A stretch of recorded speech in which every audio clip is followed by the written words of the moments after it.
Aloha, angels of light. This week's question is, what is my opinion of ayahuasca? So I thought I would start by explaining what ayahuasca is. So ayahuasca is a plant from the Amazon. It's used to make a tea in ceremonies and rituals. This plant is found in the northern part of South America. The other name for ayahuasca that they use is yahe. I hope I'm pronouncing that correctly. This vine, this ayahuasca plant, is usually mixed with other plants, usually DMT. Some people use this ceremony, this ayahuasca ceremony, this plant medicine ceremony for enlightenment, to have a better perspective of themselves, to heal their bodies, to shift their depression, things of that nature. And usually this ceremony is facilitated by a shaman or a medicine healer. So I get a lot of people that ask me if it's something that they should do, if I recommend it. And I always believe you should use your own intuition, but personally I do not recommend it.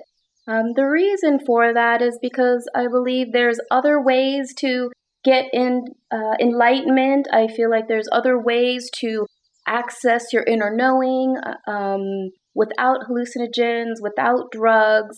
I feel like there's other ways to access that connection that people desire, that energy that we're all connected. Things to ask yourself about if this is right for you is, why are you wanting to do ayahuasca? Is this going to be something like a coping skill for you? Do you just need to learn new coping skills without actually trying a hallucinogen? Things to ask yourself is, your body strong enough for this process? What is your intention from this ceremony? And is that intention in alignment or in agreement with the group if you're going to be participating in this ceremony in a group? There's other things to ask that you might not have the answers to, but I encourage you to find out is where you're going to do that ceremony, if the land has been blessed, if the land has given permission for this kind of ceremony, who is facilitating this ceremony for you, what is their experience, what is their intention, have they been practicing self-love, are they in a space of having an open heart, is their health at the level it needs to be to support you and the other people in this kind of ceremony. The other questions are, who's handled the plant? Was the plant intended for this usage and ceremony? Was the plant handled solely for financial gain? Was the plant respected and honored? Was the land that it came from asked permission, honored in that process? So there's a lot of other questions to ask yourself before you move forward with a process like this, but I do not recommend it. I feel that there's easier ways to gain healing that are less dangerous.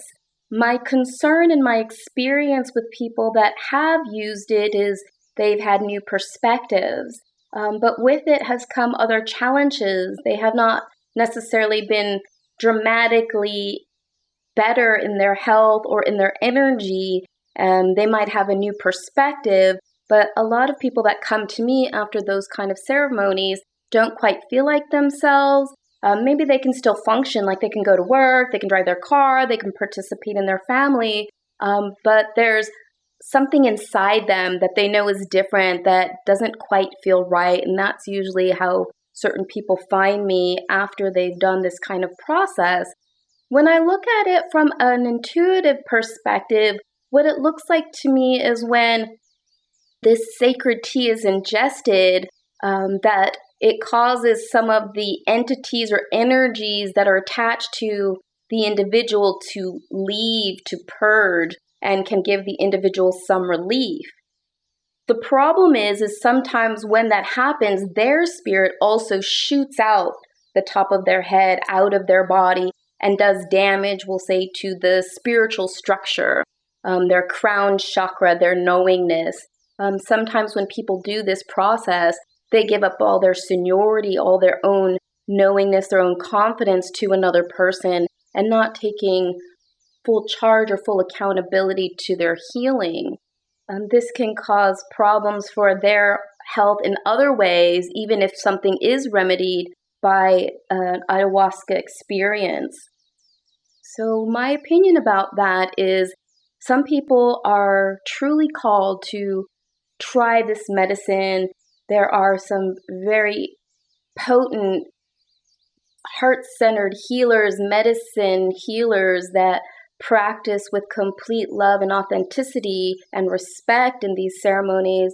But it is very hard to find where all of these pieces of the puzzle are flowing in a person's favor. And that is why I don't believe it is a first choice for healing, and I believe it's quite dangerous. It does go against my belief system that our bodies are the house of our individual spirit, and our health is dependent on having most of our energy in our body. So when I look at when people are in an ayahuasca ceremony, how their spirit leaves, sometimes things come in, sometimes all of them cannot come back after the ceremony. Sometimes portals are open that need to be manually closed. So sometimes even facilitators, shamans, medicine healers might want the best for their patrons, for the people that they're facilitating healing for. But just because somebody wants to doesn't mean that they can or know how to. So my opinion overall is seek healthier coping skills without ingesting chemicals, without surgeries is my first recommendation. If you feel completely called to this kind of ceremony or this kind of healing, I would really ask that you ask yourself some questions and make sure all the pieces of the puzzle are working in your favor before you start with this. Again, I believe you know your body best. You are the only expert of your body, and you should trust your own intuition. But I feel like it is something that is too dangerous, and most of the people entering in this kind of process aren't fully aware of what is at risk and how to heal the challenges that can come from this kind of ceremony, medicinal healing. I hope that's helpful for you. I hope you take these things into consideration if this is something that you're thinking about. Again, I recommend many other ways in which to overcome addiction, overcome depression, get to enlightenment, changing your eating habits or your lifestyle that are less intrusive and less dangerous.